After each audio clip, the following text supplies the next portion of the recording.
Welcome to Study Time, a televised home learning program produced by Rwanda Education Board. Hi everyone, I hope you are okay at home, and I want to welcome you to this lesson today. But before we continue, I want to introduce myself to you. I am called Mr. JB, and I'm going to be helping you understand physics, and I hope we shall enjoy learning together. You have been studying with Teacher JV before, and what I know is we have been looking at Unit 4, which is density and pressure in solids and fluids. And we are going to continue with that exactly.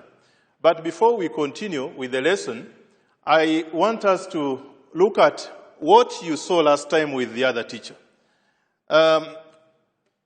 Last time, you looked at the basic definition of pressure, and you came out with a formula that says pressure P is equal to F over A.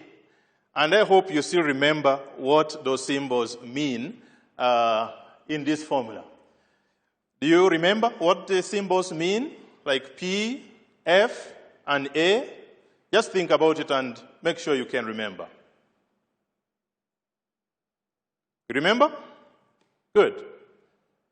P stands for pressure. F stands for force. And A stands for area. This is a formula that you looked at last time.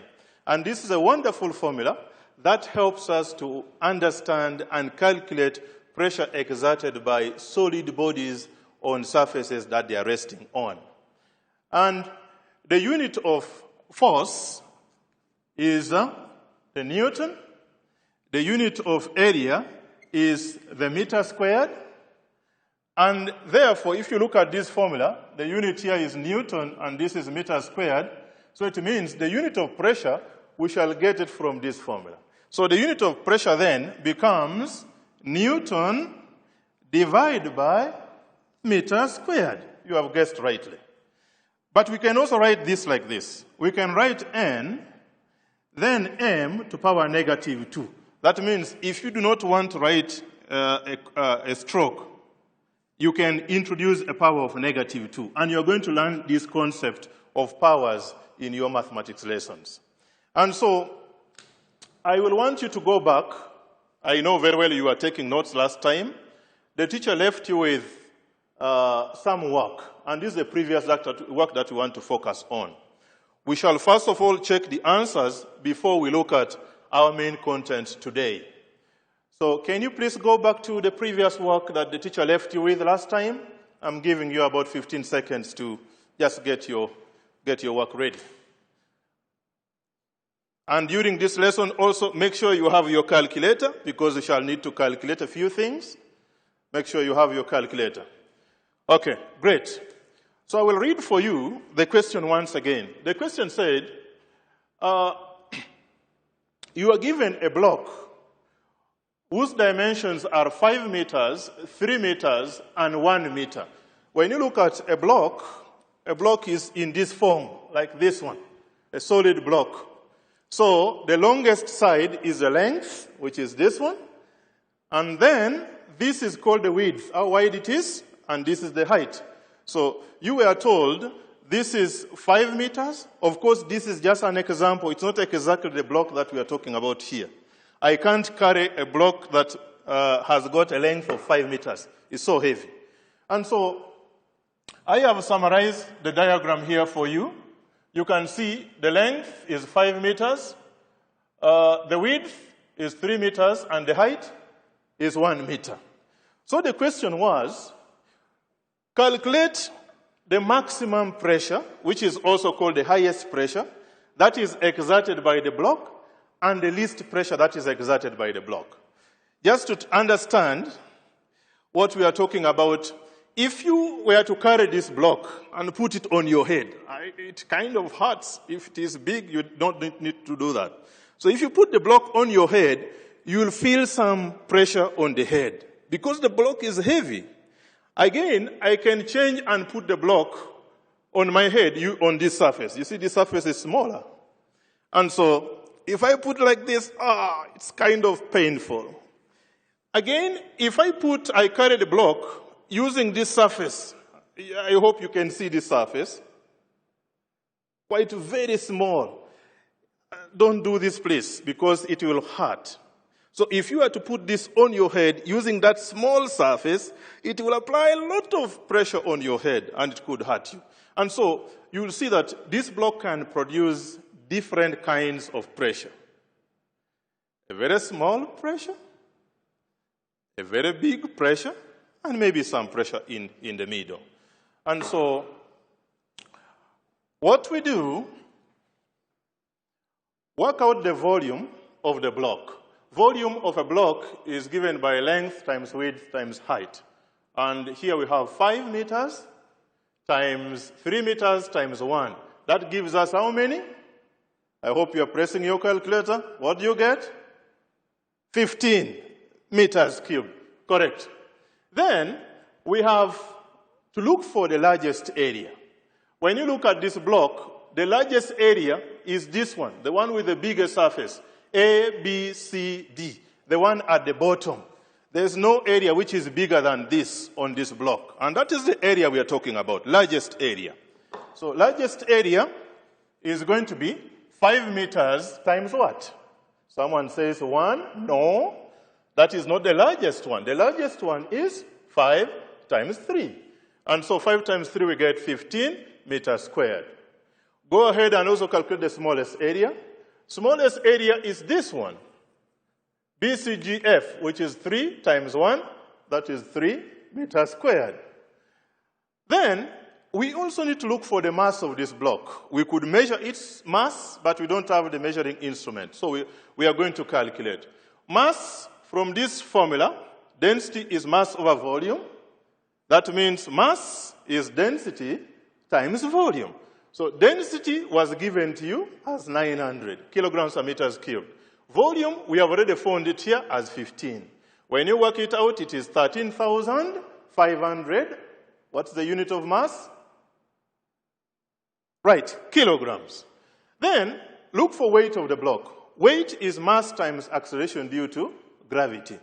So mass, we have already got it here, 13,500. Acceleration due to gravity, we know very well it is 10 newtons per kilogram. So we multiply this by 10. That becomes 135,000 newtons.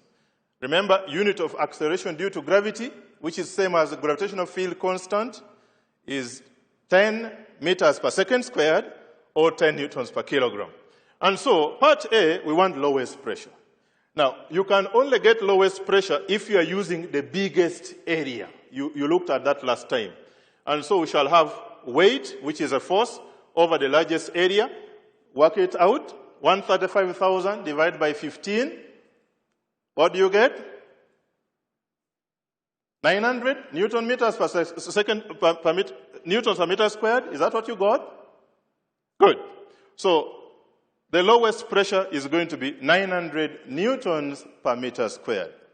But it is okay if you use the alternative unit of pressure, which is Pascal. That means here we can also have 900 Pascal. And Pascal is capital P and small a. Let's look at the highest pressure. Highest pressure is going to be given by force divided by the smallest area. That's what you looked at last time.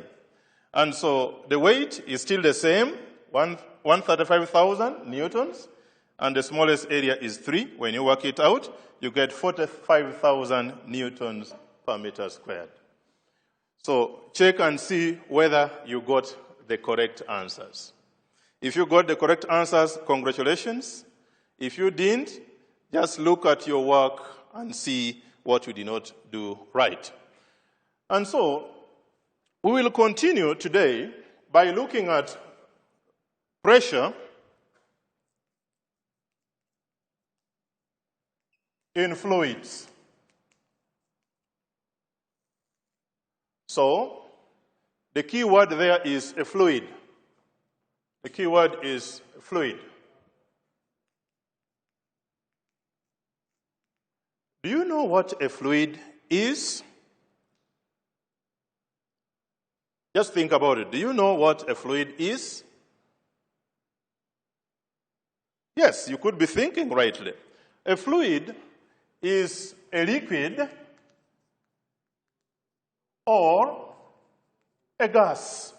So anything which is a liquid or a gas can be referred to as a fluid. In front of us, we have got a good example of a fluid. This is a fluid, but to be specific, it is a liquid. What you have inside this measuring cylinder. You don't need to know the name, what exactly this liquid is, but it is a fluid. So we want to see whether a fluid can also exert pressure. So to enable us find a formula that we shall use to calculate pressure in fluids, we are going to look at this simple apparatus. It is a rectangular box, plastic, but it has some liquid inside. You know, a liquid needs a container, so I can't keep it in air. I need to put it in the container. That's why I have it. But you can ignore the container. So, what is the shape of this liquid, if you still remember? Is it like cylindrical? No. Is it like a sphere? No. It's like a cuboid. Good. So, I'm going to draw a cuboid here, like this.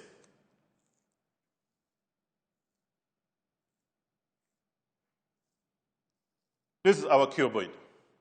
So the liquid is in the shape of the container. So it's like a cuboid.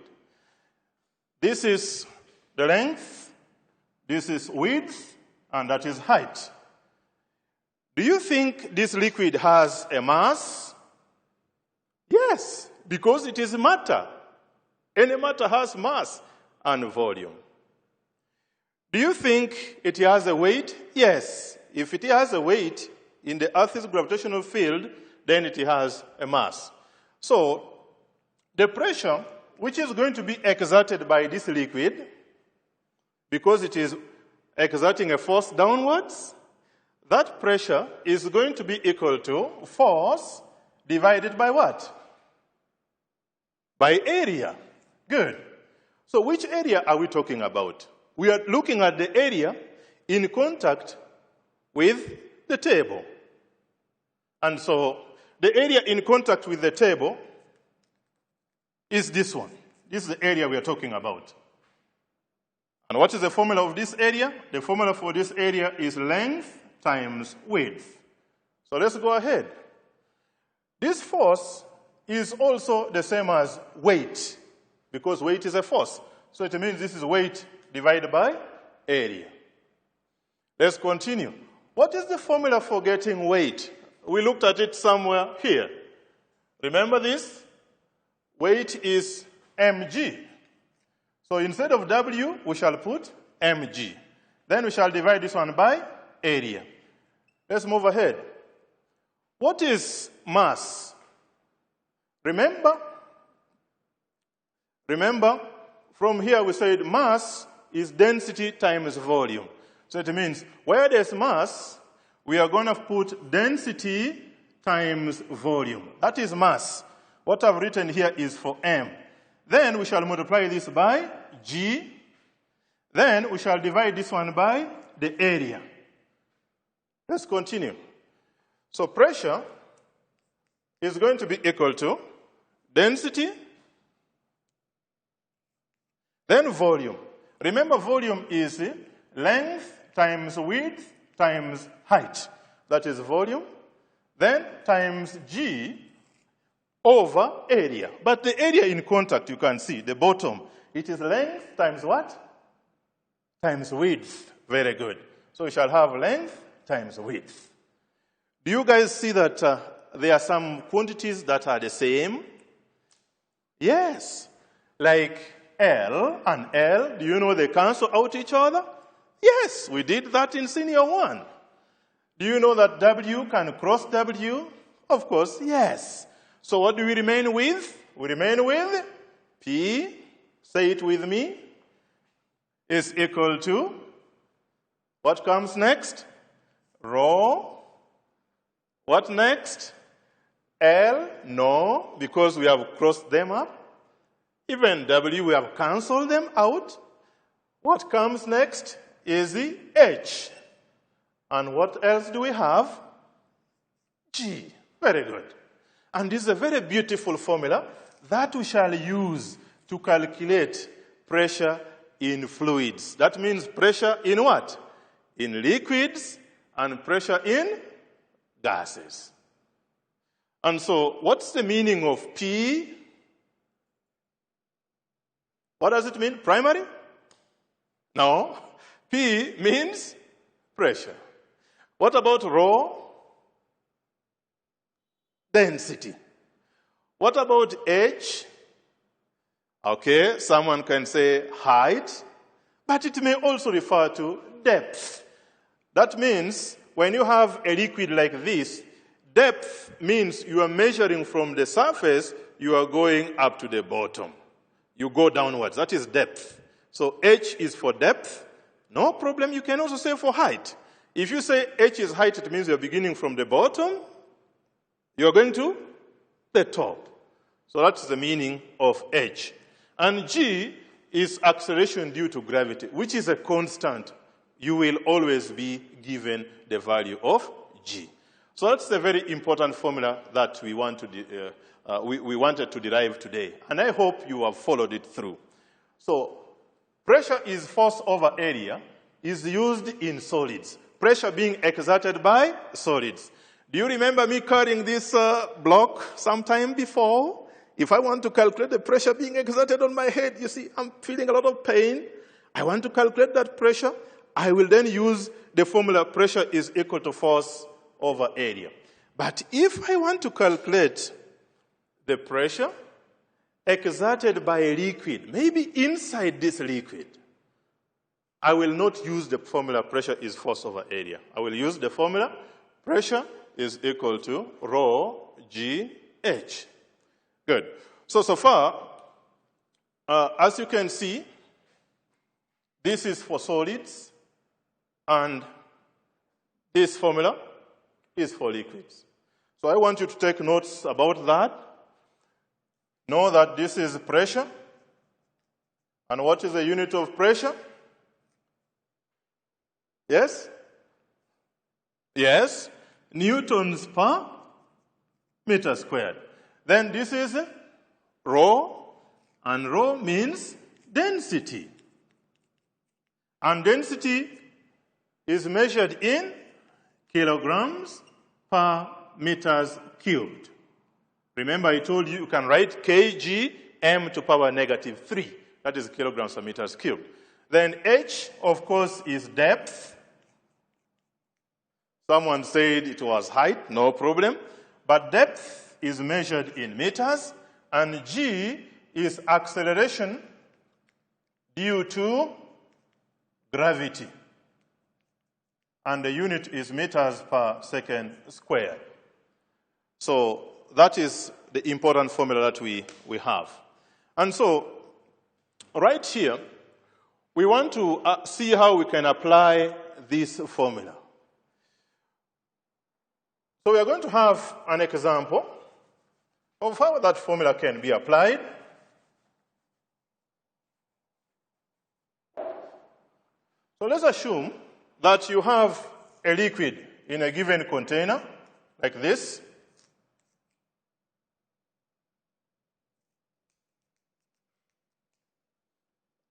So assume the density of this liquid is 1,000 kilograms per meters cubed. And then there are points along this container. Let this be point X. Somewhere here is point Y. And this is point Z. Assume the distance from X up to Y is 20 centimeters. And the distance from Y up to Z is 40 centimeters. So the question is, find the liquid pressure at points X and Y. That's our question. Find the liquid pressure at points X and Y. Find the liquid pressure at points X and Y.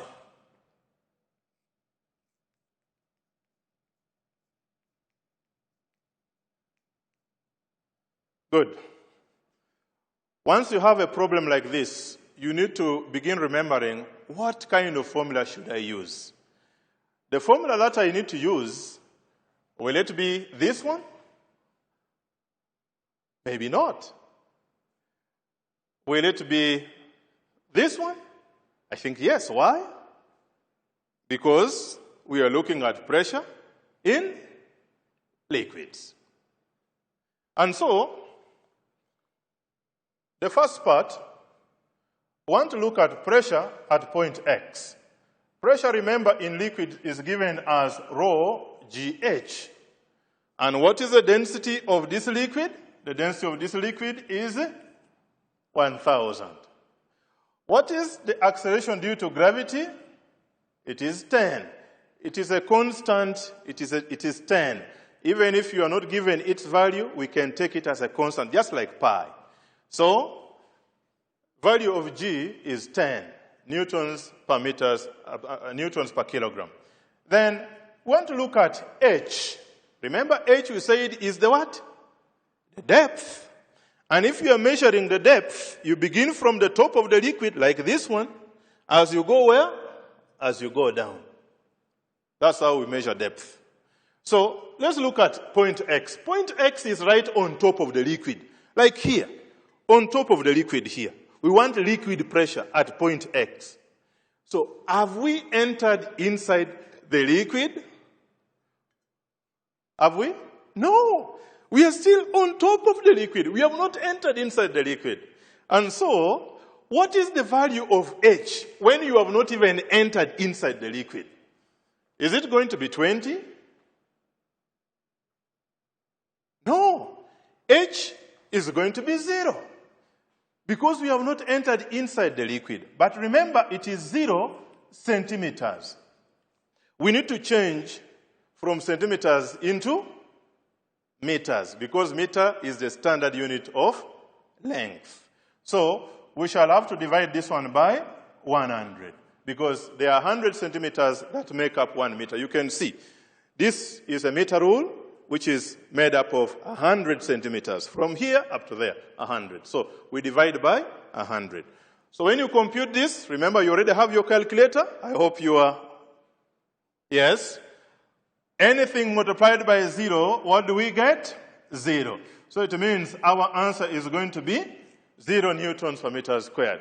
That is the pressure at point X. Let's look at the second part of the question, which is pressure at point Y. Let's look for point Y. I hope you can see on the diagram very well where point Y is. Point Y is it here? No, this is Z. Point Y is right there. So, from the top up to point Y, what is the height? What is the depth from here up to there? According to our illustration, it is how many centimeters? 20. Very good. So, using the same formula, rho GH, our rho is going to be 1,000. You remember that? Our G is going to be how many? Who remembers? 10. Very good. And then H, are we still going to use 0? No, because we said from here, the top up to point Y, it is 20 centimeters. So we are going to use 20, then we divide it by 100. Why are we dividing by 100, by the way? Because we want to change to meters. So let us try to simplify this. Let me use another color. You love this color? Yeah, I love it. So, I cross here, I cross there. There is also this. I cross it 1, this is 5. I also cross this 1, and that is 2. Now, simple multiplication. 1,000 times 2, we are going to have 2,000. And what is the unit? The unit is going to be Pascal. So you can see. It means when you are at point X, the pressure is what? 0. When you are at point Y, the pressure is what? 2,000. Remember, this is 2,000 Pascal, but we can also write newtons per meter squared. Remember, these units are the same. So, newtons per meter squared. So, later on we shall see, perhaps in the next lesson, that as you move deeper inside the liquid, then what happens to the pressure? Does it remain the same? Maybe not. Does it decrease? No. We have seen that it is increasing from 0 up to 2,000. So, in summary, today, we have discovered that pressure, from the previous lesson even, pressure is force over area. And I love using this magic triangle for formulas. Pressure here is force over area. If I want to get force, I just come like this. Force is equal to pressure times area. Here, there's a multiplication sign, times. If I want to get area, it is force over pressure. Very nice. Isn't that a very nice way of keeping your formula? Me, I used to call it a formula bank. I loved it when I was in senior 2. Long ago, by the way. Long ago, before you were even born. All right. Then, pressure is made use of in everyday life. There are very many applications. We are not able to look at all of them. When you have free time, go to the internet, go to your textbooks provided by REB, and look at, lots of applications of pressure in everyday life. But here, we use sharp knives because when you're using sharp knives, you can use less pressure to cut our food or whatever we want to cut. Tractors, tractors, vroom, vroom, vroom, the big ones. They have big tires, wide tires. Why? So that they don't sink in the mud. Don't they work in muddy areas, very soft ground? Yes, you have seen it. I normally see students, they love looking at cars, tractors, big ones, especially boys. Needles, ever injected you? I don't like it. When you go to the hospital and you are sick, they may inject you with a needle. Needles are very sharp so that they don't cause a lot of pain to you because of the high pressure. And your school bag also has a handle, which is soft and wide, so that when you are carrying so many books on your back, you don't feel a lot of pain or wounds on your shoulders. And the trailers are fitted with many tires, and they are wide so that they don't destroy the roads. And so today, I'm going to leave you with another homework, which is this. You have a liquid of density 800 kilograms per meters cubed, pretty much similar to what I have here. A liquid whose density is 800 kilograms per meters cubed, and it is poured into a measuring cylinder. This is a measuring cylinder. And so they are telling us to calculate the liquid pressure at the following points. Point A, which is, it is above the liquid surface, point A. Somewhere here. Point B, right here. Point C, point D, point E, point F, point G. So it means we are beginning to measure from here. You should know what that means. So we want pressure at point A, up there, at point B, C, E, F, and G.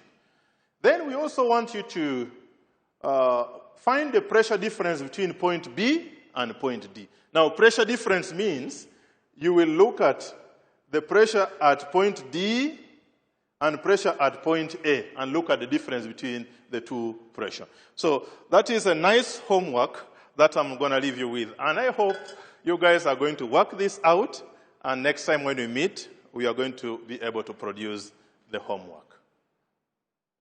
And so, as we conclude, make sure you remember the following: the formula for pressure in solids. You also remember the formula for pressure in liquids. And you are able to apply this formula for calculating pressure in liquids.